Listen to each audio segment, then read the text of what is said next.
Often students ask me regularly, भैया हम तो एग्जाम देते हैं, अनअकैडमी का हो, आकाश का हो, एलन का हो, etcetera etcetera, but we can't achieve our targeted गोल।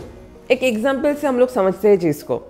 अगर सोचते हैं आप लोग कि 720 में आप लोग 600 स्कोर कर सकते हो, लेकिन कोई एक टेस्ट सीरीज को ज्वाइन करने के बाद आप लोगों का स्कोर जो आता है वो होता है जनरली 300, 380, 400, 420 एक्सेट्रा एक्सेट्रा। ये एक मेजर प्रॉब्लम है एंड बहुत सारे स्टूडेंट्स इसलिए डीमोटिवेटेड भी हो जाते हो एंड आपका जो पढ़ाई का इंथुसियाज्म रहता है वो भी बिगड़ जाता है। ये क्यों होता है एंड कैसे आप लोग ये जो पर्टिकुलर प्रॉब्लम है इससे बाहर निकल सकते हो, इसको लेकर ही आज हमारा ये वीडियो है। Hi guys, this is Somojit Bonik and welcome to another new video from my channel biomed kid with Bonik. तो आज की इस वीडियो को अंत तक देखना, क्योंकि आज की इस वीडियो के बाद आई थिंक आपका ये जो प्रॉब्लम है वो बहुत ही आसानी से सॉल्व हो सकता है। तो चलिए guys, without any further introduction let's start our video. तो हर एक वीडियो में मैं जो आपसे कहता हूँ एक रेगुलर बेसिस में कि देयर आर 3 मेजर अप्रोच जैसे आप लोग एक पर्टिकुलर टॉपिक को ग्रैस्प कर सकते हो। फर्स्ट है एनसीईआरटी को पढ़ो लाइन बाय लाइन। सेकंड है एनसीईआरटी को पढ़ने के बाद प्रीवियस ईयर्स क्वेश्चंस आसानी से लगा लो, उसके बाद स्टडी मटेरियल का क्वेश्चन लगा लो एंड लास्ट में जो जो क्वेश्चन आप लोगों से नहीं हो रहा है उसके लिए एक डाउट बुक और नोटबुक बनाओ एंड ऑब्वियसली उसको एनसीईआरटी से ढूंढकर निकालो एंड इन डिटेल पढ़ डालो।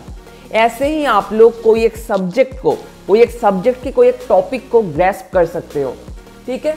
तो इसके बावजूद भी क्यों हमारे एग्जाम्स में हमारे टारगेटेड गोल्स और टारगेटेड मार्क्स नहीं आते, तो ये सब करने के बाद भी टेस्ट सीरीज जब हम देने जाते हैं तो क्या होता है जनरली, एंड टेस्ट सीरीज देने के बाद हमारे इतना पोर मार्क्स क्यों आते हैं, इसका भी आंसर मैं वीडियो में ही दूंगा। लेकिन उससे पहले मैं कहना चाहता हूँ बहुत सारे स्टूडेंट्स ऐसे भी है जो लोग टेस्ट सीरीज को एनालाइज करते हैं, टेस्ट सीरीज से वो लोग खुद के वीक एरियाज आइडेंटिफाई करते हैं, लेकिन उसके बाद भी टेस्ट सीरीज में अच्छे खासे स्कोर नहीं आते हैं। इसका रीजन क्या है? तो इसके पीछे जो रीजन है वो है आपका अप्रोच। आप लोग टेस्ट सीरीज को देने के बाद एनालाइज कैसे करते हो? Just see the answers and answer देखने के बाद आप लोग बुक को बंद कर देते हो। Second approach, never go to the entire explanation for a particular question. मतलब कोई एक क्वेश्चन जो आपको टेस्ट सीरीज में आया था, जो जिसमें आप लोग अटक गए थे, उसको इन डिटेल में एक्सप्लेनेशन नहीं देखते हो। Third point, don't focus on your weak areas like you just stuck on a question. इसका मतलब क्या है? ये 3 नंबर जो अप्रोच है इसका मतलब क्या है? आप लोग सिर्फ क्वेश्चन के बारे में ही सोचते हो, लेकिन उसके साथ जो रिलेटेड ब्रॉड एरिया है, मतलब जो टॉपिक में आप लोग वीक हो उसके बारे में नहीं सोचते हो।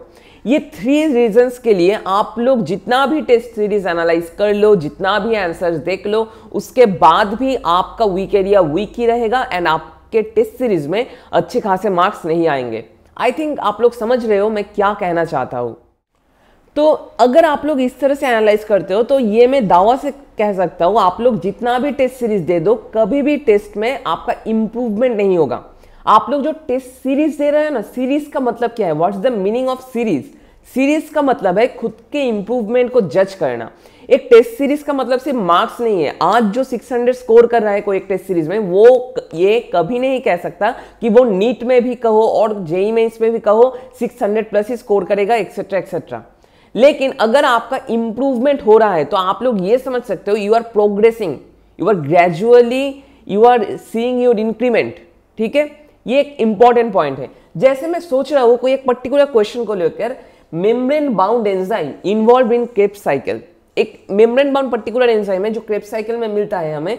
ये जो क्वेश्चन है ये बहुत टाइम आ चुका है, बहुत मॉक टेस्ट में, टेस्ट सीरीज में एक्सेट्रा एक्सेट्रा, लेकिन आई थिंक आप लोग ये नहीं जानते हो। कोई एक टेस्ट सीरीज देने के बाद आपको लगा ये question, you don't know the answer of this question, तो आपको क्या करना होगा इसके बाद?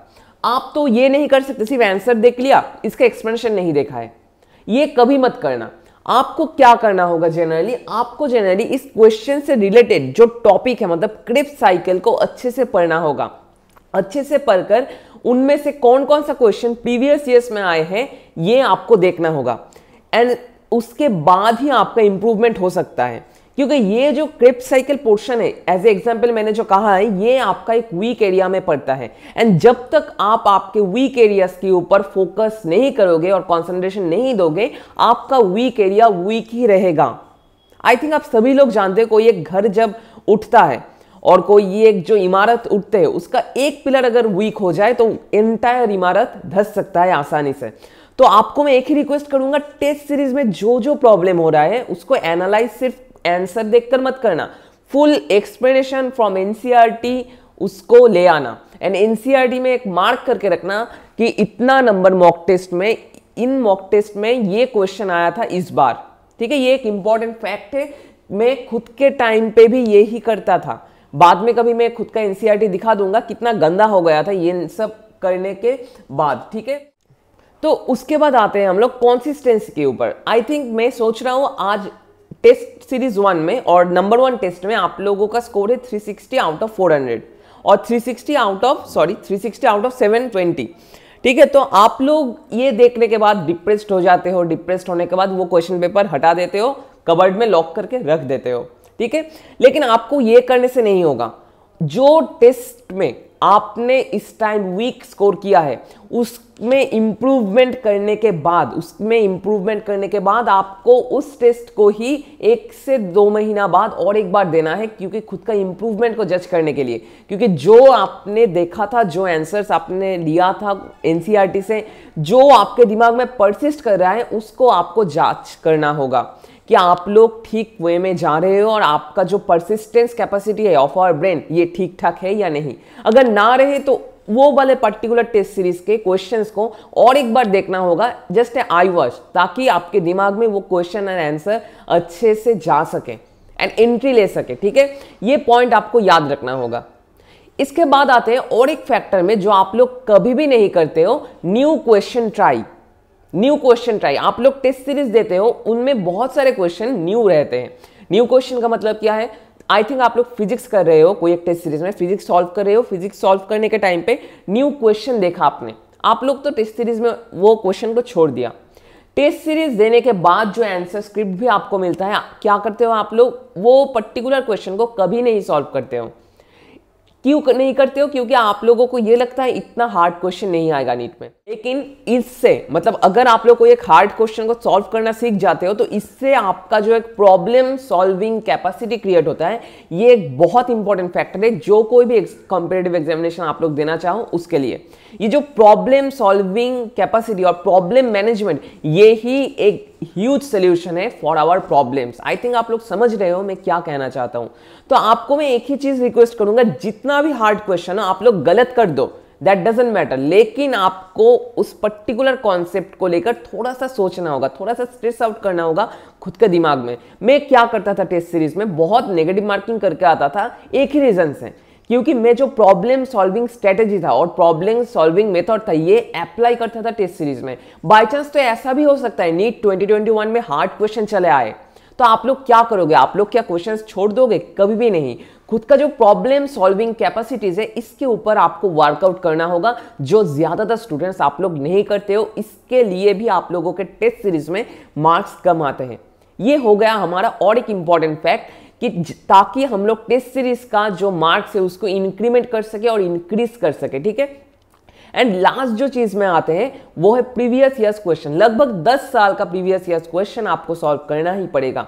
ठीक है, आप लोग क्या करते हो? तो आप लोग test series, different type of test series में ज्वाइन करते हो। आप लोग टेस्ट सीरीज ज्वाइन करने के बाद जो आकाश, एलेन, अनअकैडमी एक्सेट्रा मॉड्यूल्स देखते हो, वहां में जो क्वेश्चन होता है उनको सॉल्व करते हो। यूट्यूब में भी क्वेश्चन सॉल्व करते हो। मैं ये नहीं कह रहा दैट आर बैड, वो बहुत ही अच्छे हैं, बहुत ही अच्छा खासा क्वेश्चन प्रोवाइड करता है हर एक अथॉरिटी।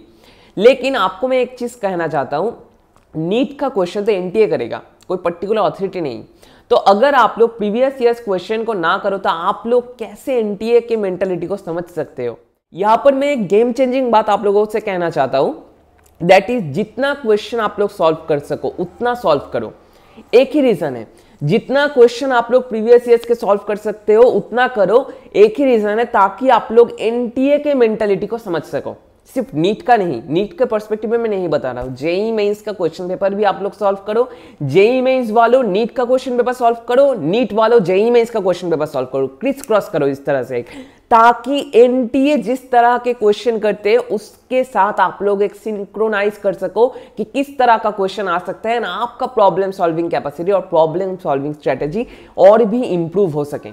आई थिंक आप लोग समझ रहे हो मैं क्या कहना चाहता हूं। देखो, कोई एक पर्टिकुलर इंस्टीट्यूशन का टेस्ट सीरीज कभी भी एनटीए का क्वेश्चन नहीं करेगा। सो एनटीए वालों का क्वेश्चन पैटर्न समझने के लिए आपको एनटीए वाले का क्वेश्चन ही फॉलो करना पड़ेगा।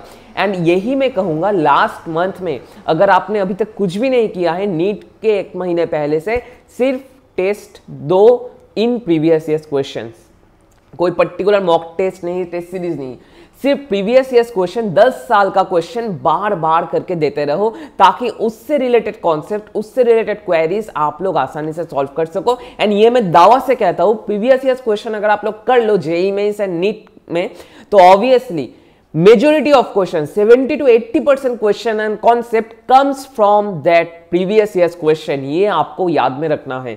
एंड खुद के टेस्ट सीरीज के मार्क्स अगर आप लोग इंक्रीमेंट करना चाहो तो ये आपको फॉलो करना ही पड़ेगा। आई थिंक आप लोग समझ रहे हो मैं क्या कहना चाहता हूं। आज सिर्फ इतना ही। एंड आपको ये वीडियो कैसा लगा एंड आपको क्या लगता है जो मैंने बताया वो अगर आप लोग फॉलो करो तो क्या आप लोग अच्छा खासा स्कोर कर सकते हो? नीचे कमेंट बॉक्स में मुझे बताना मत भूलना। कुछ दिन बाद से मैं खुद का टेस्ट सीरीज चालू करना चाहता हूं ऑनलाइन टेलीग्राम पे चैप्टर वाइज, ठीक है? लिंक मैं प्रोवाइड कर दूंगा मेरे चैनल पे। अगर आपको उस लिंक का नोटिफिकेशन जल्द से जल्द चाहिए तो don't forget to subscribe this channel and hit the bell icon to get latest notifications from my channel, ठीक है? आज सिर्फ इतना ही। नेक्स्ट दिन आऊंगा और कुछ इंटरेस्टिंग वीडियोस को लेकर। तब तक के लिए स्टे ट्यून्ड विद बायोमेड की बोनिक। Thank you guys, see you soon.